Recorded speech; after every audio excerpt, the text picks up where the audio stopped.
আপনাদের কোরবানি আসতেছে আর কয়দিন? 10 দিন। এটা পরীক্ষা কিনা?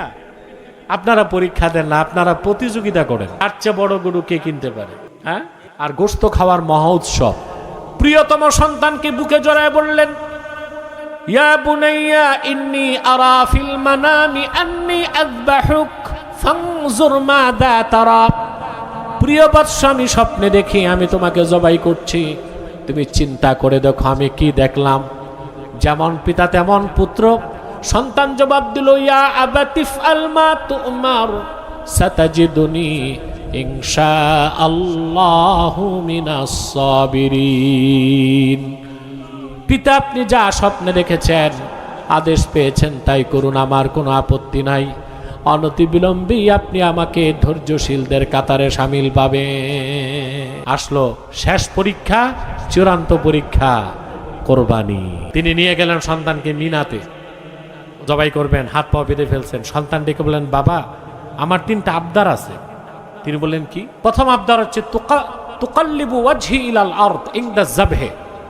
জবাই করার সময় আপনি আমার চেহারাটা মাটির দিক করে দিবেন, যেন জবাই করার সময় আমার আপনার চোখ চোখাচোখি না হয়। আমার রক্তমাখা কাপড়গুলো আমার মায়ের হাতে তুলে দিবেন, আর আমার হাত পা কঠিনভাবে বেঁধে নিবেন, যেন আল্লাহর হুকুম মানতে যে আমার কোনো অপরাধ না হয়। 3টে শর্ত ইব্রাহিম খলিল মেনে নিলেন। সন্তানকে উপর করে শোয়াই দিলেন, ছুরি চালাবেন।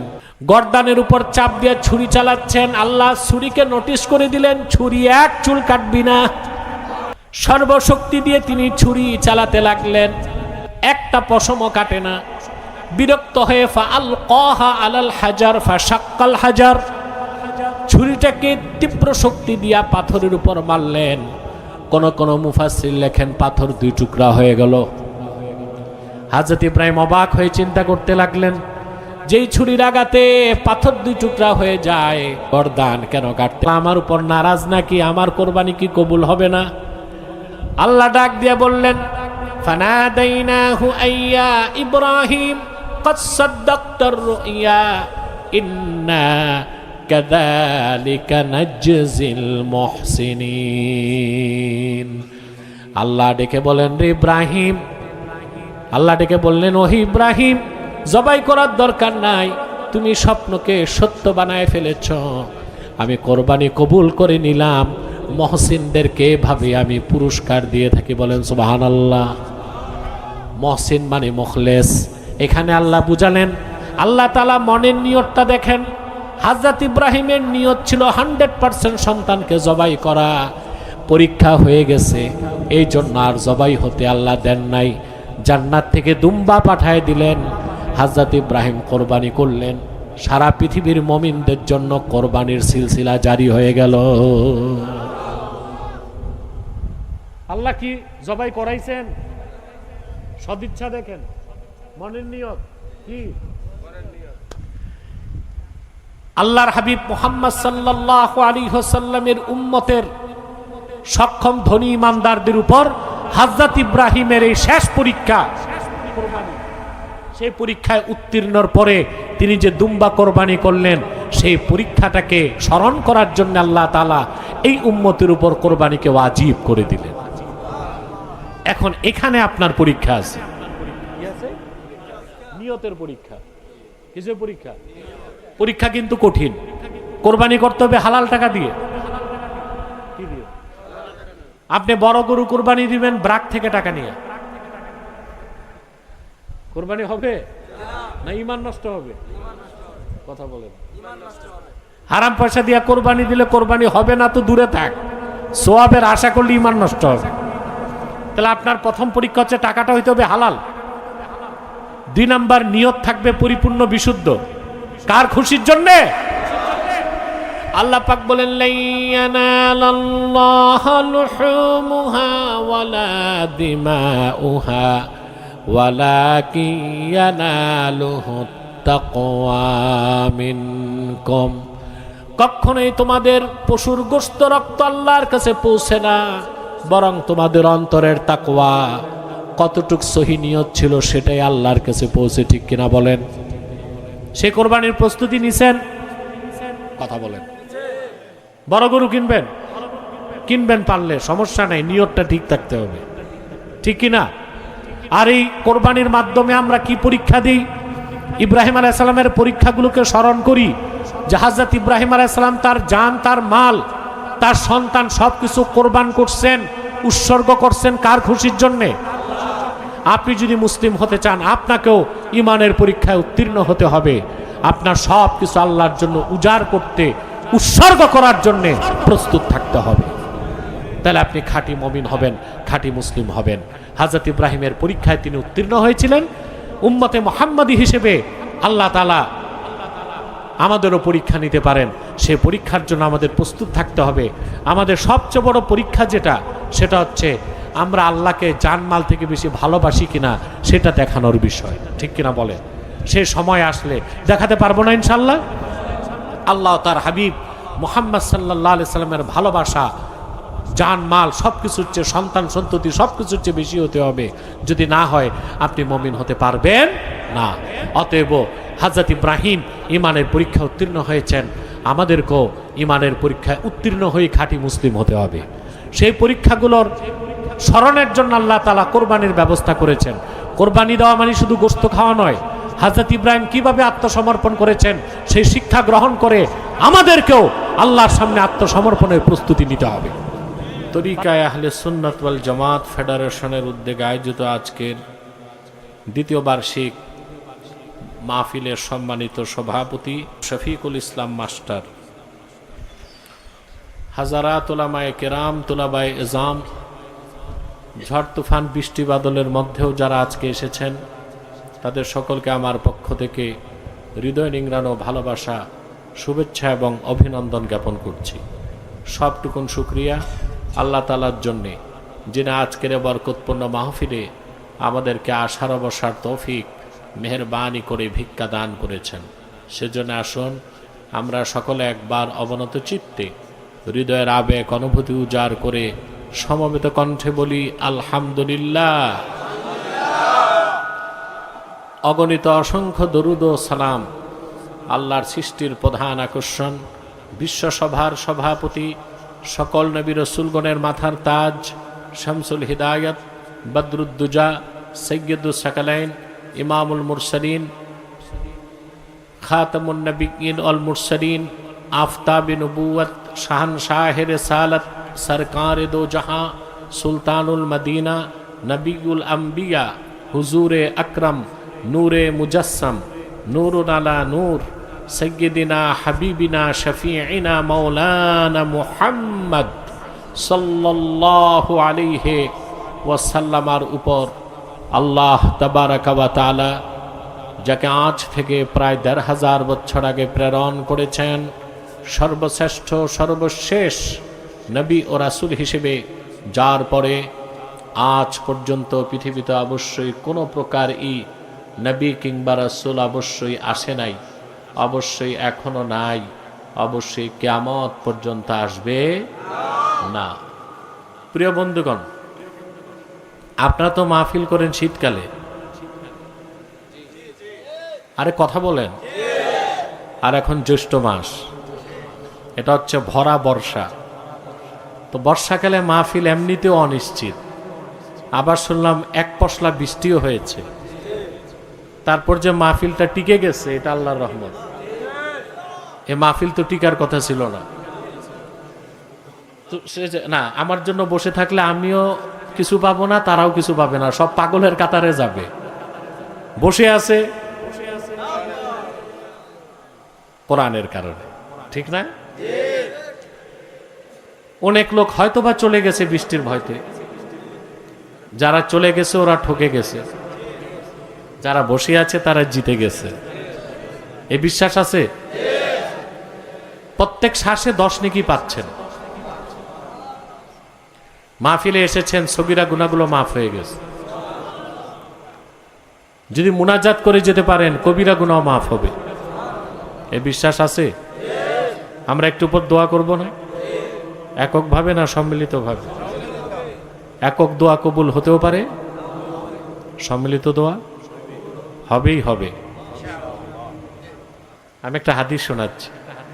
আল্লাহর হাবিব সাল্লাল্লাহু আলাইহি ওয়াসাল্লাম ইরশাদ করেছেন, মা রাফা'a কওমুন আকুফাহুম ইলাল্লাহি তাআলা ইয়াসআলুনাহু শাইআন ইল্লা কানা হাক্কান আলাল্লাহি আই ইয়াদা ফি আইদিহিম আল্লাযী সাআলুহু।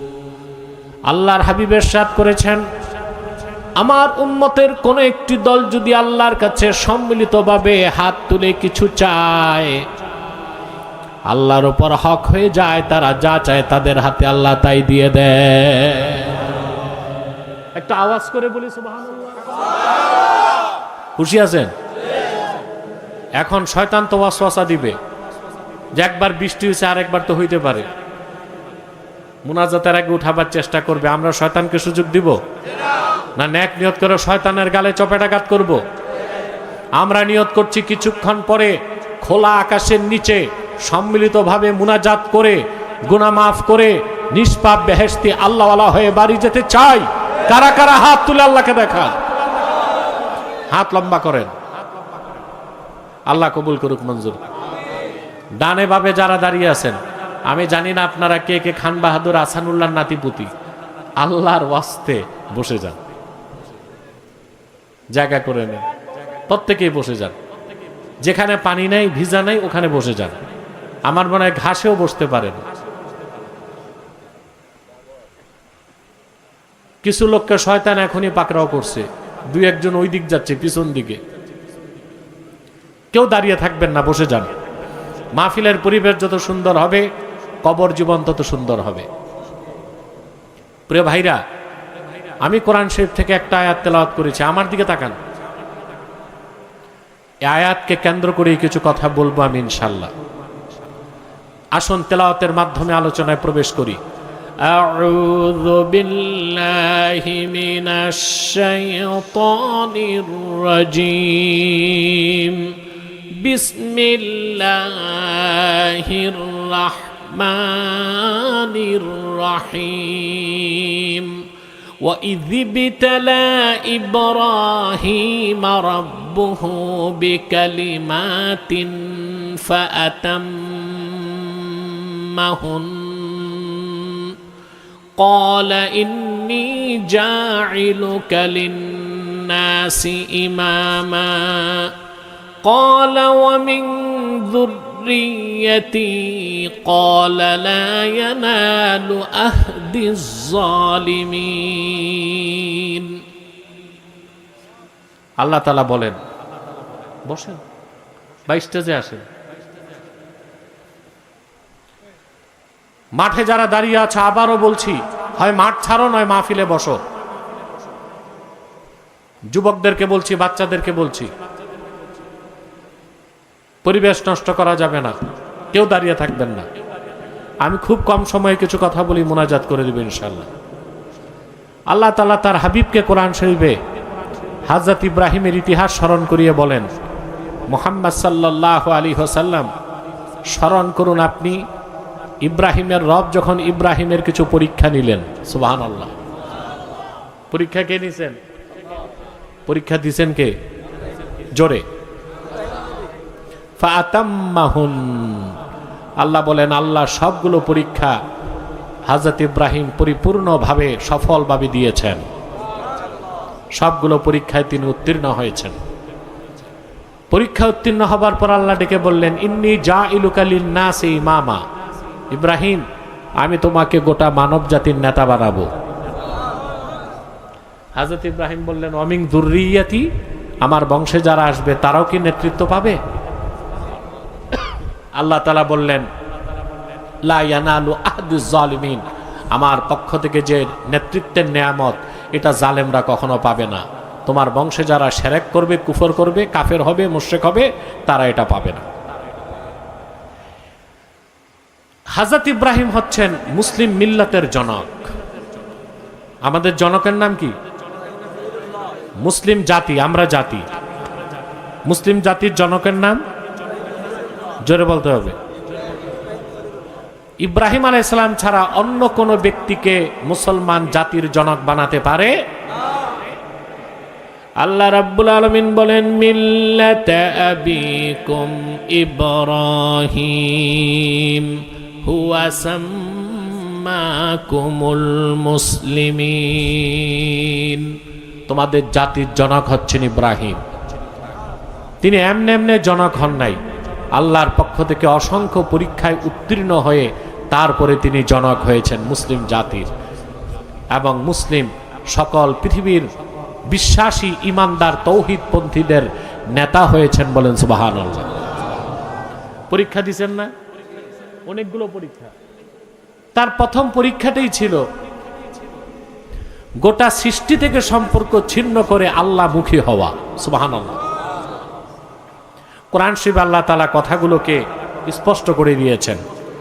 আল্লাহ রাব্বুল আলামিন বলেন ফালাম্মা জান্না আলাইহিল লাইলু রাআ কাওকাবান ক্বালা হাযা রাব্বি ফালাম্মা আফালা ক্বালা লা উহিব্বুল আফিলিন। হযরত ইব্রাহিমের বয়স তখন কম, ছোট মানুষ, আকেল এবং বালেগ, জ্ঞান চলে আসছে, বুঝ চলে আসছে। ইরাকের বাবেলে ছিল তার বাড়ি। কোথায়? শহরের নাম কি? বাবেল। এখন মানচিত্রে বাবেল নামে কোনো জায়গা পাবেন না। এটাকেই প্রচলিত ইতিহাসে বেবিলন বলা হয়। কি বলা হয়? বেবিলন বলা হয়। সেই দেশের রাজত্ব ছিল, শাসক ছিল নমরুদ। আল্লাহ রাব্বুল আলামিন বলেন ইব্রাহিমকে যখন রাত আচ্ছন্ন করে ফেললো, আওয়াজটা আর একটু কমাও, চিকন করো, ভিতরে কান ফাটা আওয়াজ দিছ। আর আমি আসার সময় দেখি 300 মিটার দূরেও আওয়াজ নাই মাইকের, 300 মিটার দূরেও আওয়াজ নাই। দেড় ব্যাটারি মাইক কোত্থেকে আনছে মাহফিল কমিটি আমি বুঝি না। কুমিল্লা থেকে আনছে। সেটিংটা ঠিক করো, সেটিংটা ঠিক করো। এদিকে বেশি দিছো, এদিকে জনগণ নাই। না না, আরেকটু আগায় দেওয়া দরকার ছিল। এই আওয়াজটা এইরকম থাক, শীষ যেন না দেয়। প্রিয় ভাইরা, আল্লাহ পাক বলেন বাস আর ধরো না, 3 ফুট দূরে থাকো, চলে যেও না, একটু দূরে বস।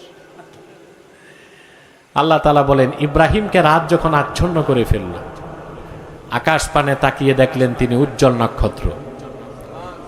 নক্ষত্র দেখে বললেন হাদা রাব্বি, এটা আমার রব। আল্লাহ পাক বলেন ফালাম্মা আফালা ক্বালা লা উহিব্বুল আফিলিন। নক্ষত্র যখন ম্লান হয়ে গেল, তিনি বললেন ম্লানশীল, ক্ষয়ঞ্চু, লয়প্রাপ্ত, যার শক্তি কমে, এইরকম নাকেস কোন সত্তাকে ইব্রাহিম রব মানতে পারি না।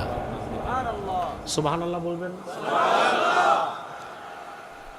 فلما رأى القمر بازغا قال هذا ربي فلما أفل قال لئن لم يهدني ربي لأكونن من القوم الضالين। তাকায় দেখলেন চাঁদ দেখা যায়। চাঁদ দেখে বললেন এটা আমার রব। চাঁদ যখন ম্লান হয়ে গেল, তিনি বললেন আমার রব যদি আমাকে হেদায়েত না করতেন আমিও শিরকে লিপ্ত হতাম, এটাকে আমি রব মানতে পারি না। দেখলেন সূর্য, দেখলেন কি?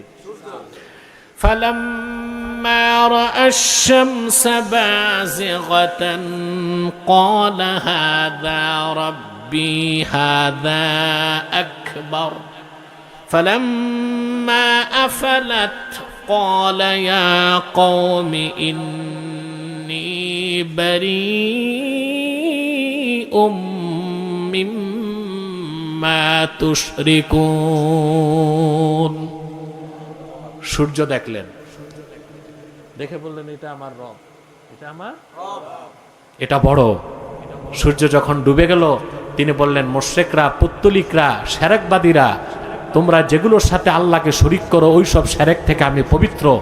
আমি ইব্রাহিম সূর্যকেও রব মানতে পারি না, বলেন সুবহানাল্লাহ। সূর্য দেখে বললেন এটা বড়, এটা কি সূর্য যখন ডুবে গেল তিনি বললেন, মুশরিকরা, তোমরা মহান আল্লাহর সাথে যেগুলোকে শরীক করো ওই সব সমস্ত প্রকার শিরক থেকে, অংশী থেকে আমি ইব্রাহিম পবিত্র, বলেন সুবহানাল্লাহ। ইব্রাহিম আলাইহিস সালাম খুব লক্ষণীয় বিষয়, আকীদার বিষয়। তিনি নক্ষত্রকে বলছেন এটা আমার রব, চাঁদকে বলছেন এটা আমার রব, সূর্যকে বলছেন এটা আমার রব, আর প্রতিবারই প্রত্যেকটাকে অস্বীকার করছেন। এখন প্রশ্ন আসে না, যতক্ষণ তিনি নক্ষত্রকে রব মনে করছেন ততক্ষণ কি শিরক হয় নাই? প্রশ্ন আসে না? যতক্ষণ চাঁদকে রব মনে করছেন ততক্ষণ কি শিরক হয়েছে? যতক্ষণ তিনি সূর্যকে রব মনে করছেন ততক্ষণ কি শিরক হয়েছে? না।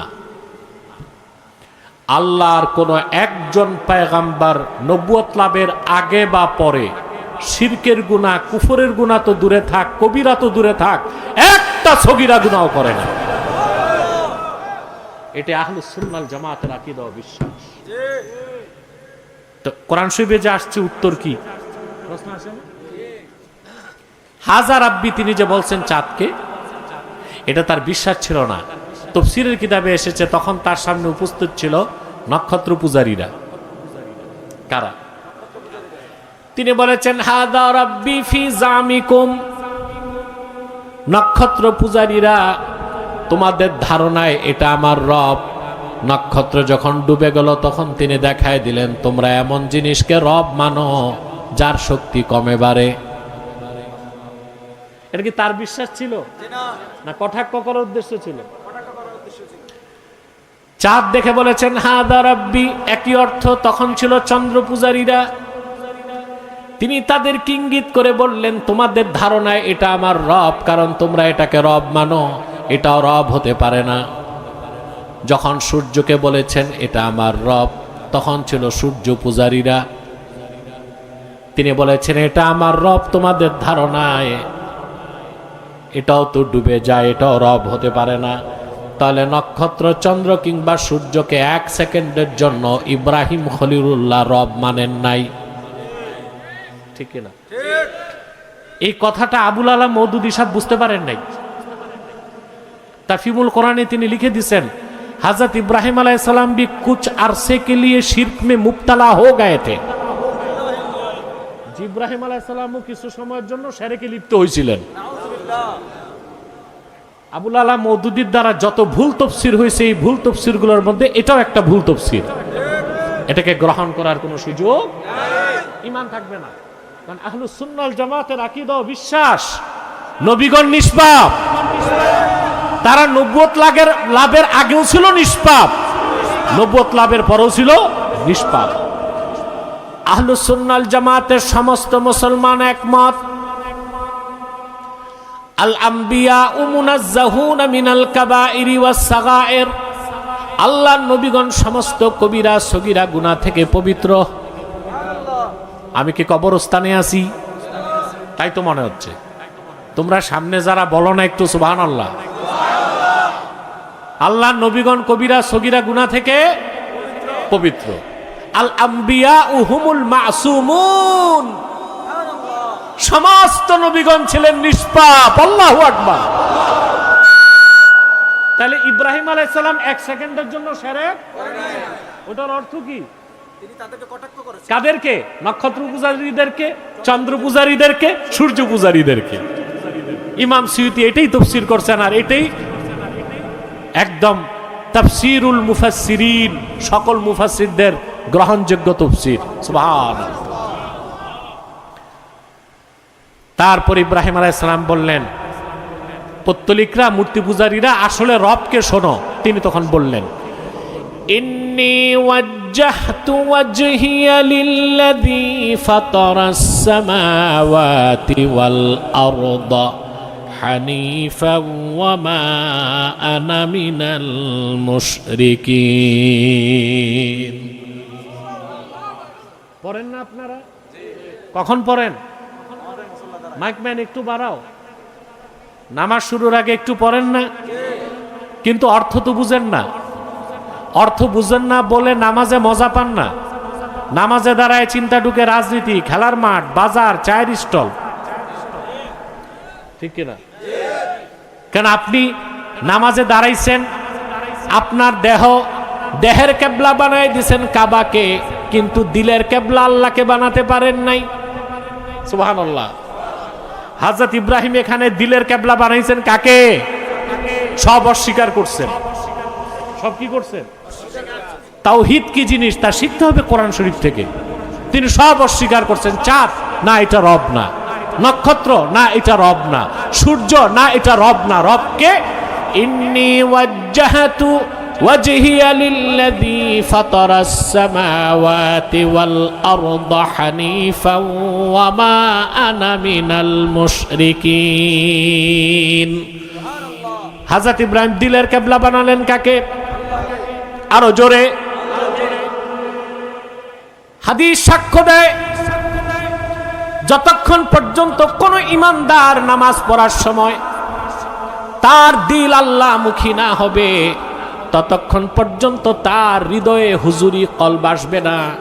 আর তার নামাজ আদায় হয়ে যাবে, কিন্তু নামাজ কবুল হবে না। আমরা যারা নামাজ পড়ি সবার নামাজ আদায় হয়, কি হয়? কবুল হয় না। কোন মুমিন যদি 40 দিনের নামাজ কবুল করাতে পারে, 40 দিন পুরা হবার সঙ্গে সঙ্গে আল্লাহ তাআলা তার অন্তর থেকে মুনাফিকের সব রোগ বের করে দিবেন। আল্লাহ প্রিয় বান্দা হিসেবে কবুল করে নিবেন।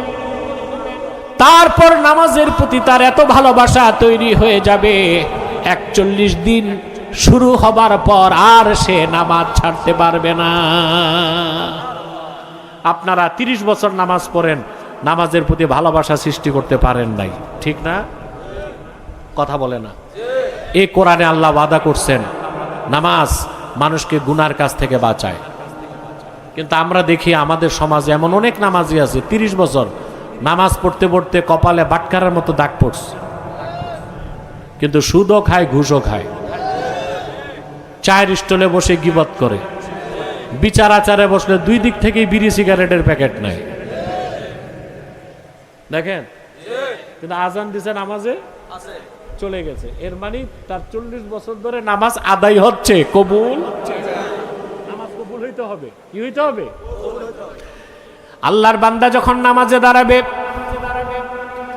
তার দেহের কিবলা হবে কাবা, আর দিলের কিবলা হয়ে যাবেন স্বয়ং কাবার মালিক আমার আল্লাহ।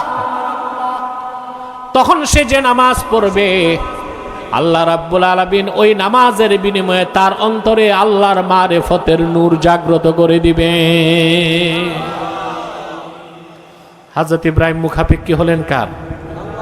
তিনি বললেন ইন্নী ওয়াজ্জাহতু ওয়াজহিয়া, আমি আমার চেহারাকে ফিরালাম লিল্লাযী, সেই সত্তার জন্যে ফাতারাস সামাওয়াতি ওয়াল আরদা হানিফা, যিনি আকাশ ও জমিনকে সৃষ্টি করেছেন।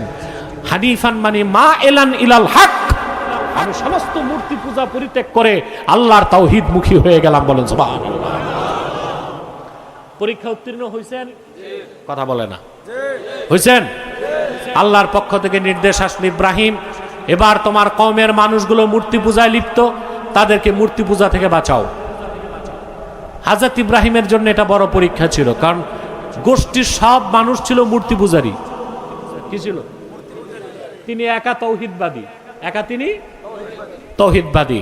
আল্লাহর হুকুম, পরীক্ষায় তো পাশ করতে হবে, হবে না? চলে গেলেন তিনি পূজা মণ্ডপে, আর যে যত ঠাকুর পুরোহিত সবাইকে বললেন মা হাযিহিত তামাসিল, এই সব প্রতিমা ভাস্কর্য এগুলো কি? এগুলোর ইবাদত করো কেন? এগুলোর খোদা বানাইছো কেন? তো তারা একটা দলিল তো দিতে পারে না, একটা যুক্তি দিছে। কি দিছে? ক্বালু ওয়াজাদনা আবাআনা লাহা আবিদিন। ইব্রাহিম, মূর্তিগুলোর পক্ষে, পূজা করার পক্ষে কোনো যুক্তি নাই, দলিল নাই। বাবা দাদাদেরকে দেখছি এগুলো পূজা করতে, আমরাও পূজা করি। বলেন নাউজুবিল্লাহ। তাহলে বোঝা যায় দাদা বাবার কাজ যদি দলিল মোতাবেক হয় সেটা অনুসরণীয়, আর দাদা বাবার কাজ যদি দলিল মোতাবেক না হয় পরিত্যাজ্য, সেটা বর্জনীয়। দাদা বাবার কাজ যদি দলিল মোতাবেক হয় ওটা কি অনুসরণীয়, গ্রহণীয়। আর দাদা বাবার কাজ যদি শিরক কুফর হয় ওইটা বর্জনীয়। আপনারা বাংলাদেশে দাদা বাবার দোহাই দিয়া কিছু অপসংস্কৃতি করতেছেন। এই যে পহেলা বৈশাখ, মঙ্গল শোভাযাত্রা করে না কেন? আপনাদের বাবা দাদারা করছে।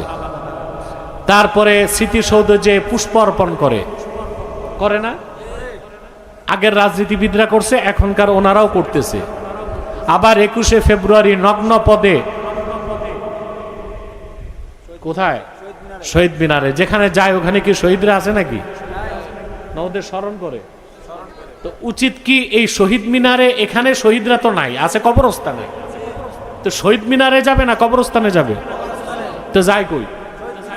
ফজর নামাজ বাদ দিয়া নগ্ন পদে ফুল নিয়া ওখানে যে অর্পণ করে, এটার নাম দিছে বাঙালি সংস্কৃতি।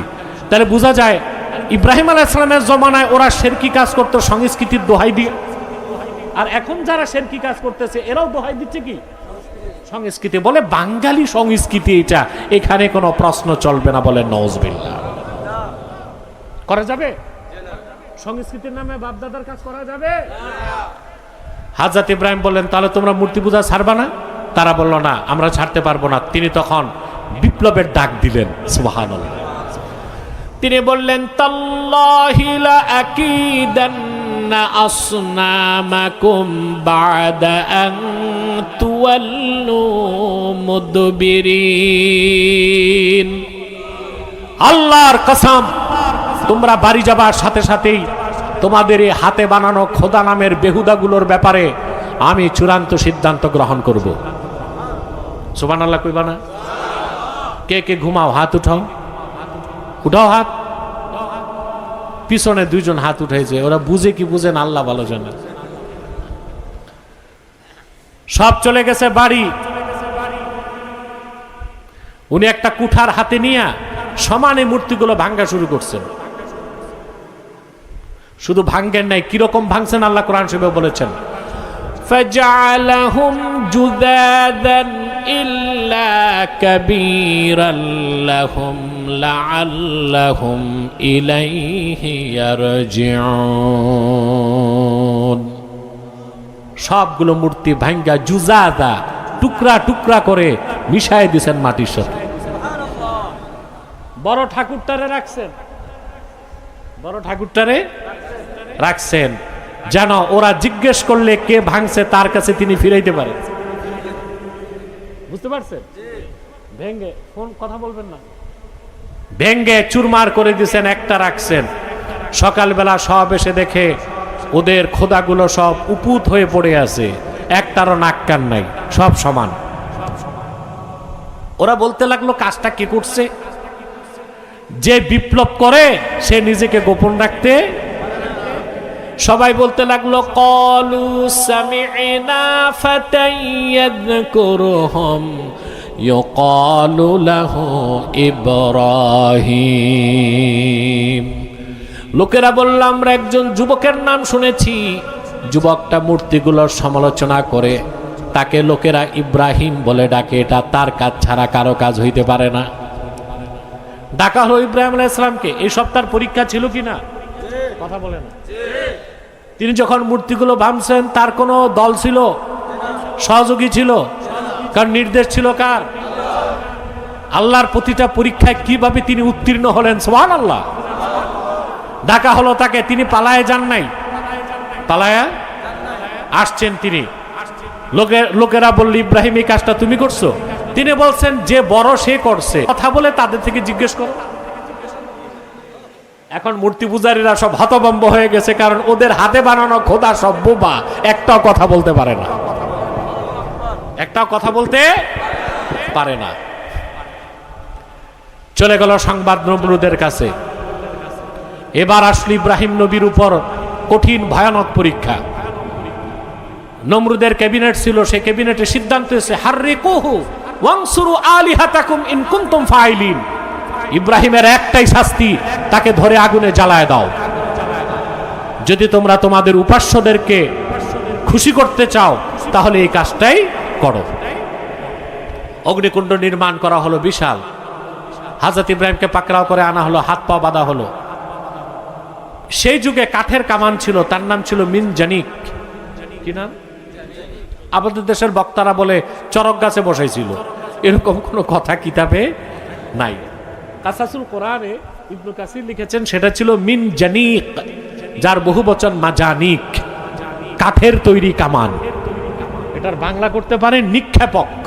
কি? আগুনের কাছে তো যেতে পারে না, দূর থেকে তাকে আগুনে দিতে হবে। কাঠের কামান বানানো হলো, হাতলের মধ্যে ইব্রাহিমকে বসানো হলো, সামনে আগুন দাউ দাউ করে জ্বলছে। আল্লাহ পরীক্ষা নিতে ছাড়লেন না, আবার জিবরিল পাঠিয়ে দিয়েছেন। জিবরিল এসে বললেন, ইব্রাহিম পয়গম্বর, আমি আল্লাহর ফেরেশতা জিবরিল। আল্লাহ তাআলা আমাকে 600 পাখা দান করেছেন। পাখার ঝাপটা দিলেই নমরুদ, তার রাজত্ব, আগুন সব মাটির সাথে মিশে যাবে। আলাকা হাজাতুন ইয়া ইব্রাহিম, আমার সাহায্যের দরকার হলে আমার কাছে বলো। আল্লাহর পয়গম্বর ইব্রাহিম পাল্টা জবাব দিলেন, রে জিবরিল, হাজাতুন লাকা আও ইলা হাজাতুন ইলাইকা আও ইলাল্লাহ, আমার সাহায্যের দরকার আছে, সেই সাহায্য তোমার কাছে চাইবো না, যে আল্লাহর ভালোবাসায় আগুনে যাচ্ছি সে আল্লাহ রাব্বুল আলামিনের কাছেই চাইবো। পরীক্ষায় উত্তীর্ণ হয়েছিলেন?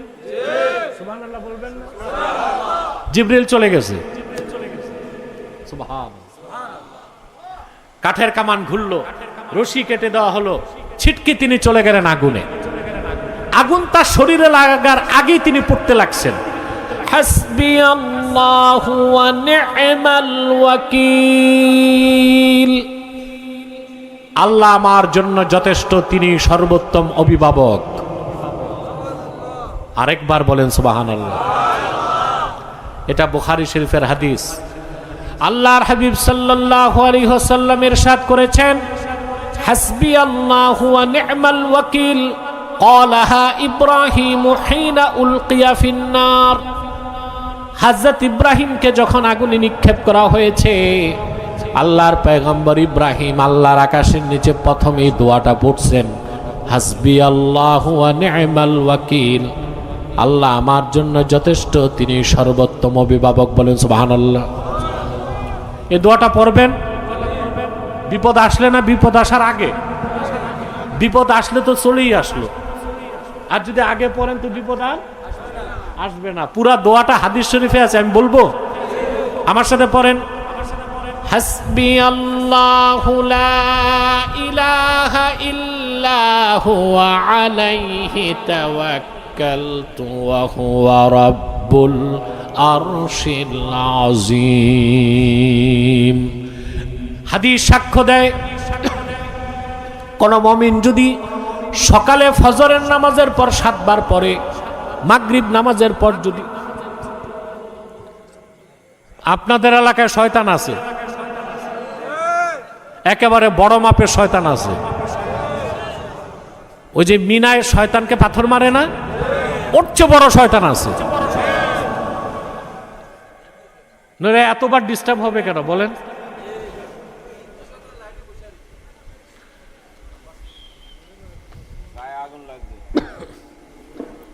আগুন লাগলে পানি আছে।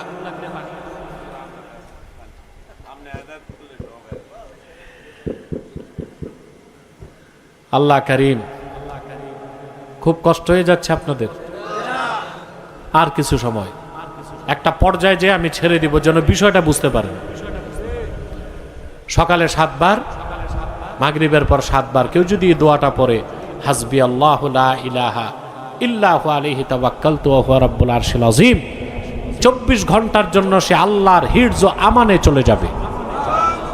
বুলেট, বোমা, গুলি, জাদু, টোনা, আপদ বিপদ কিছুই তার স্পর্শ করতে পারবে না। পড়বেন? ফজর নামাজ বাদ দিয়া, মাগরিব বাদ দিয়া, না নামাজের পরে পড়বেন তো ইনশাআল্লাহ। হযরত ইব্রাহিম আগুনে রইলেন। ইমাম তাবারির মতে, তাবারিখে তাবারিতে তিনি লেখেন 3 দিন, কোন বর্ণনায় 7 দিন। কেউ কেউ বলছেন 40 দিন, ওটা মওযু রওয়ায়াত। 3 দিন বা 7 দিন পর তিনি আগুন থেকে বেরিয়ে আসলেন, গায়ের একটা পশমও জ্বলে নাই। কাসাসুল কোরআনে ইবনু কাসির লেখেন, ইব্রাহিম আলাইহিস সালামকে আগুনে দেওয়ার পর আজার প্রাসাদের ছাদে উঠছে, কি অবস্থা দেখতে। সে তাকায় দেখে আগুনের কুণ্ডলের মধ্যে সবুজ বাগানে হযরত ইব্রাহিম হাঁটতেছেন। দুঃখ করে সে বলল, নি'মার রাব্বু রাব্বুকা ইয়া ইব্রাহিম। সত্যি ইব্রাহিম, তোমার রব বড়ই দয়ালু, মহান এবং উত্তম। আমরা তোমাকে আগুনে দিলাম আর তিনি আপন কুদরতে তোমাকে রক্ষা করলেন। তিনি বেরিয়ে আসলেন, অসংখ্য লোক মুসলমান হয়ে গেল। ওনার আপন ভাতিজা লূত আলাইহিস সালাম, তিনি ঈমান আনলেন, আল্লাহ তাকে নবুয়ত দিলেন। হযরত ইব্রাহিম তাকে জর্ডান পাঠিয়ে দিলেন। কোথায়? জর্ডানই হচ্ছে ডেড সি, মৃত সাগর। নাম শুনছেন না? লূত আলাইহিস সালামের কওম সমকামী ছিল। কি ছিল? পুরুষে পুরুষে বিবাহ করত তারা।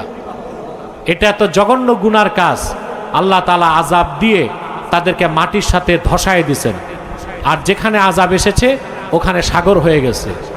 ওইটাকে বলা হয় ডেড সি বা মৃত সাগর। ওখানে কোনো মাছ হয় না, আর সেখানে মানুষ নামলে ডুবেও না, ভেসে থাকে।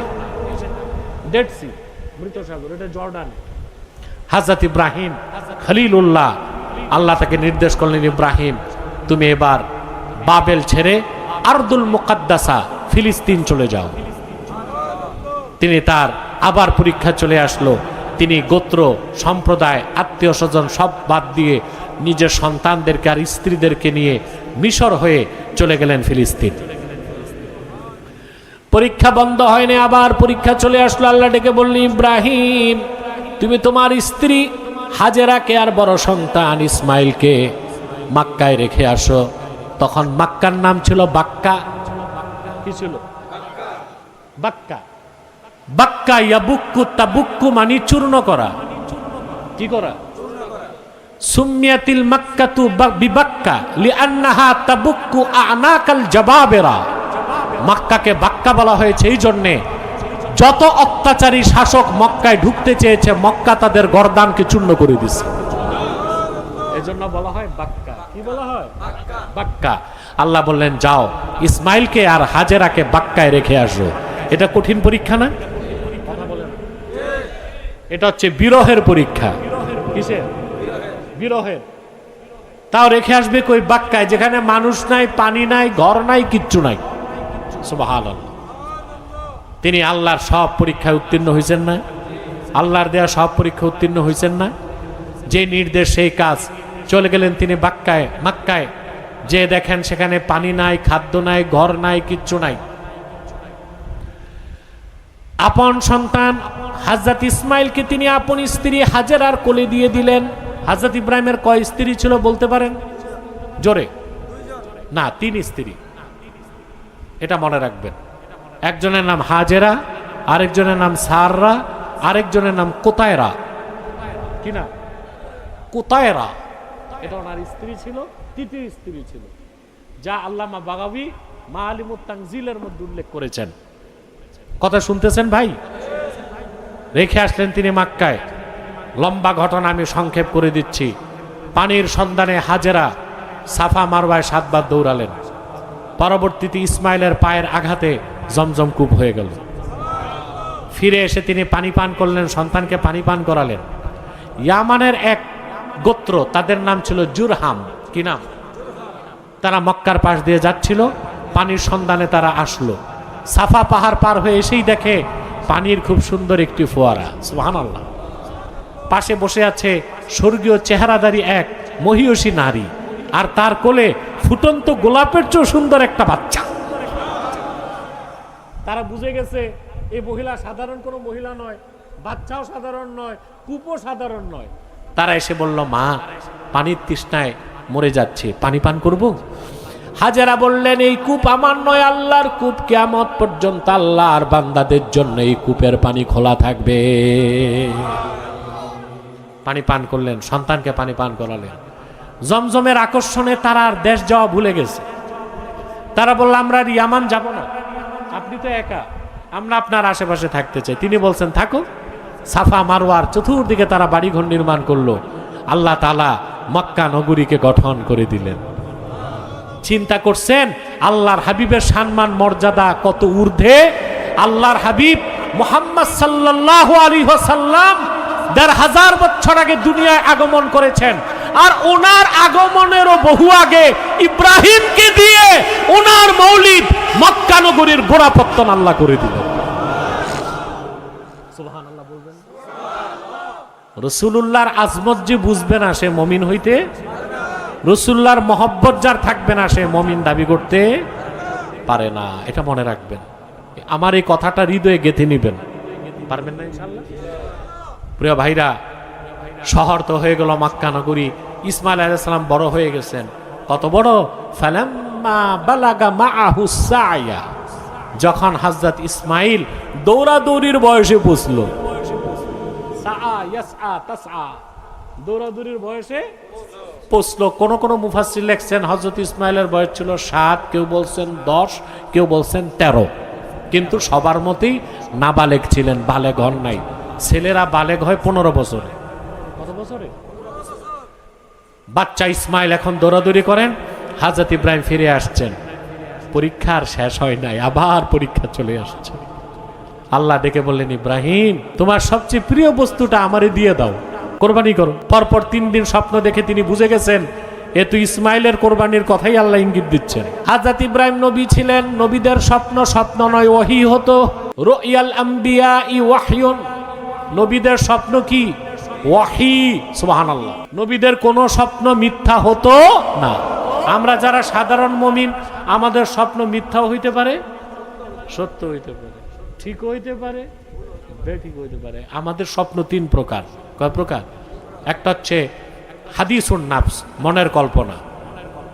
তো দিনে যা কল্পনা করছে রাতে তা স্বপ্নে দেখে, এটা উদ্ভট বানোয়াট। তারপর হচ্ছে হাদিসুন নাফস, একটা বললাম। দ্বিতীয়টা হচ্ছে তাসউইলুশ শয়তান, শয়তান আবার স্বপ্ন দেখায়। কি দেখায়? দেখেন না কিছু কবিরাজ বের হইছে, জড়িবুটা দেয়ার বলে আমি স্বপ্নে পাইছি। কিসে পাইছি? আরেকটা হচ্ছে রুয়া সালেহা, সত্য স্বপ্ন, মুবাশশিরাত, এটা আল্লাহর পক্ষ থেকে মুমিনকে দেখানো হয়। সত্য স্বপ্ন মুমিনরাও দেখে, সত্য স্বপ্ন কাফেররাও দেখতে পারে। কিন্তু নবীগণ যত স্বপ্ন দেখতেন শুধু স্বপ্ন ছিল না, সেটা হয়তো ওয়াহী। হযরত ইব্রাহিম বুঝে গেছেন আমারে তো আল্লাহ স্বপ্নে নির্দেশ করছেন ইসমাইলকে জবাই করতে।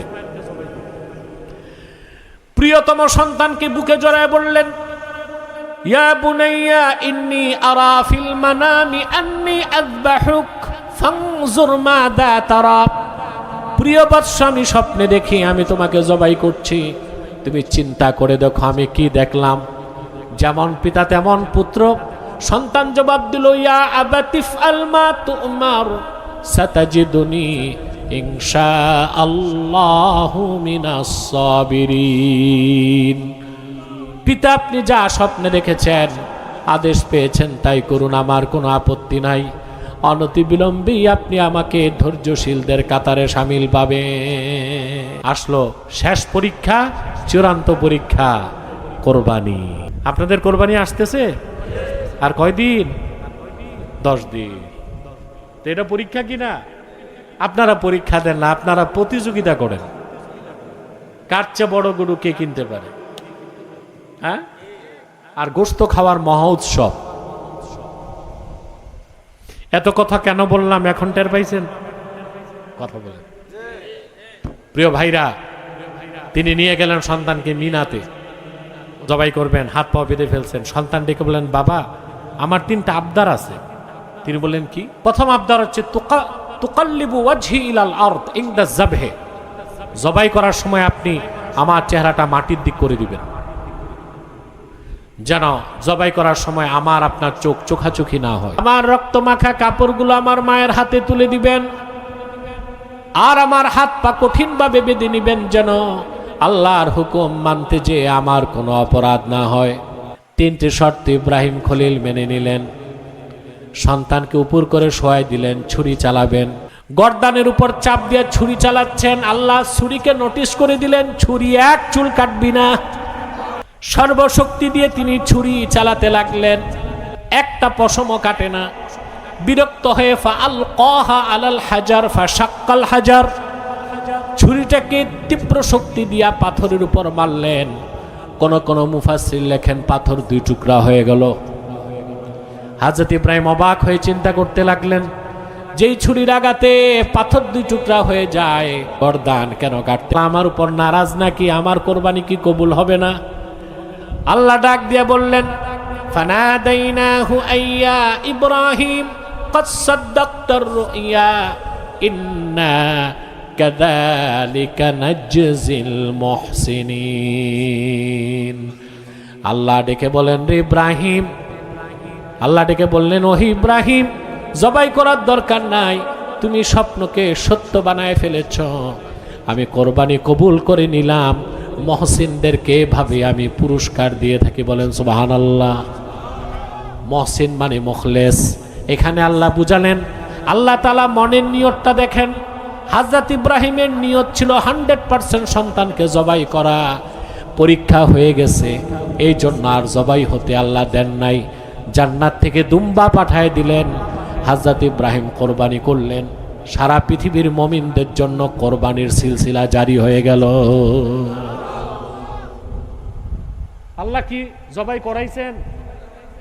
সদিচ্ছা দেখেন, মনের নিয়ত কি? আল্লাহর হাবিব মুহাম্মদ সাল্লাল্লাহু আলাইহি ওয়াসাল্লামের উম্মতের সক্ষম ধনী ইমানদারদের উপর হযরত ইব্রাহিমের এই শেষ পরীক্ষা, কোরবানি, সেই পরীক্ষায় উত্তীর্ণর পরে তিনি যে দুম্বা কোরবানি করলেন, সেই পরীক্ষাটাকে স্মরণ করার জন্য আল্লাহ তাআলা এই উম্মতের উপর কোরবানিকে ওয়াজিব করে দিলেন। এখন এখানে আপনার পরীক্ষা আছে, নিয়তের পরীক্ষা। কিসের পরীক্ষা? পরীক্ষা কিন্তু কঠিন। কোরবানি করতে হবে হালাল টাকা দিয়ে। কি দিয়ে?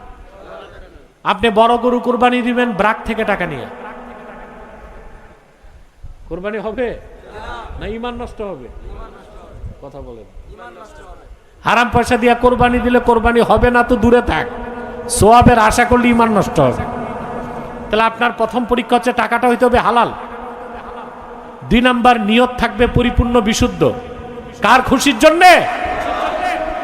আল্লাহ পাক বলেন, লাইয়ানালাল্লাহু লুহুমুহা ওয়ালা দিমাউহা ওয়ালাকিন ইয়ানালুহুত তাকওয়া মিনকুম। কখনোই তোমাদের পশুর গোশত রক্ত আল্লাহর কাছে পৌঁছে না, বরং তোমাদের অন্তরের তাকওয়া, কতটুক সহি নিয়ত ছিল সেটাই আল্লাহর কাছে পৌঁছে। ঠিক কিনা বলেন? সে কোরবানির প্রস্তুতি নিছেন? কথা বলেন। বড় গরু কিনবেন, কিনবেন পারলে সমস্যা নাই, নিয়তটা ঠিক থাকতে হবে। ঠিক কিনা? আর এই কোরবানির মাধ্যমে আমরা কি পরীক্ষা দিই? ইব্রাহিম আলাইহিস সালামের পরীক্ষাগুলোকে স্মরণ করি, যে হযরত ইব্রাহিম আলাইহিস সালাম তার জান, তার মাল, তার সন্তান সবকিছু কোরবান করছেন, উৎসর্গ করছেন কার খুশির জন্যে? আপনি যদি মুসলিম হতে চান, আপনাকেও ইমানের পরীক্ষায় উত্তীর্ণ হতে হবে। আপনার সব কিছু আল্লাহর জন্য উজাড় করতে, উৎসর্গ করার জন্য প্রস্তুত থাকতে হবে। তাহলে আপনি খাঁটি মুমিন হবেন, খাঁটি মুসলিম হবেন। হযরত ইব্রাহিমের পরীক্ষায় তিনি উত্তীর্ণ হয়েছিলেন। উম্মতে মুহাম্মাদি হিসেবে আল্লাহ তাআলা আমাদেরও পরীক্ষা নিতে পারেন। সেই পরীক্ষার জন্য আমাদের প্রস্তুত থাকতে হবে। আমাদের সবচেয়ে বড় পরীক্ষা যেটা, সেটা হচ্ছে আমরা আল্লাহকে জানমাল থেকে বেশি ভালোবাসি কিনা, সেটা দেখানোর বিষয়। ঠিক কিনা বলে? সে সময় আসলে দেখাতে পারবো না ইনশাআল্লাহ। আল্লাহ তার হাবিব মুহাম্মদ সাল্লাল্লাহু আলাইহি সাল্লামের ভালোবাসা, জানমাল সবকিছুর চেয়ে, সন্তান সন্ততি সবকিছুর চেয়ে বেশি হতে হবে। যদি না হয় আপনি মুমিন হতে পারবেন না। অতএব হযরত ইব্রাহিম ইমানের পরীক্ষা উত্তীর্ণ হয়েছেন, আমাদেরকেও ইমানের পরীক্ষায় উত্তীর্ণ হয়ে খাঁটি মুসলিম হতে হবে। সেই পরীক্ষাগুলোর স্মরণের জন্য আল্লাহ তাআলা কোরবানির ব্যবস্থা করেছেন। কোরবানি দেওয়া মানে শুধু গোশত খাওয়া নয়।